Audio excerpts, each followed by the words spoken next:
আমাদের তরফ থেকে সুরক্ষা পর্বে ন্যূনতম কোনো বিচ্যুতি হয়নি।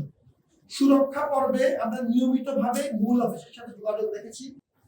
প্রথমত হচ্ছে আপনার যে মতামত বিশ্লেষণ বা মূল্যায়ন, এটা দায়ভার কার উপর পড়বে, এটা নিয়ে আমার কোনো বিতর্ক নেই। আপনি একজন পেশাজীবী সাংবাদিক, আপনি যদি দায়ভারের বিষয়টি যে কোনো কাউকে দিতে চান সেটি দেওয়ার অধিকার আপনার আছে। আমাদের এই বিষয়ে ফ্যাক্টস হচ্ছে পরিষ্কার দুটো।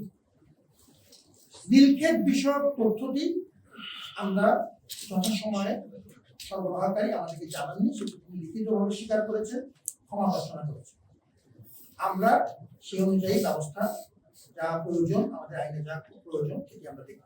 এখন আমাদের যদি আপনি ইমপ্রুভমেন্টের পয়েন্ট অফ ভিউ বলেন, আরো কি ভালো করা যেত, আমি একসাথে পুরোপুরি একমত, আরো ভালো করা যেত, আরো ভালো করার সুযোগ যদি থাকে সেটা করতে পারবো। আমাদের তরফ থেকে সুরক্ষা পর্বে ন্যূনতম কোনো বিচ্যুতি হয়নি। সুরক্ষা পর্বে আমরা নিয়মিতভাবে মূল অফিসের সাথে যোগাযোগ রেখেছি। আমরা এই অফিস থেকে জিনিস বুঝে নিতে, যেটি বললাম, এই 5 বা 6 স্তরে প্রত্যেকটি পর্ব নিশ্চিত করেছি। আজকে আমাদের নির্বাচন কমিশনের সম্মানিত সদস্যরা আছেন, আমার আইসিটি ডাইরেক্টর মহোদয় আমার সাথে আছেন, এরা উদয়স্ত পরিশ্রম করেছে। আমাদের দিক থেকে সুরক্ষার ব্যাপারে কোনো রকম বিচ্যুতি হয়নি। কিন্তু আপনি যেটি বলেছেন যে এটি যদি আমরা আরো ভালো করতে পারতাম কিনা, তার উদ্যোগে আরো ভালো করার চেষ্টা করব।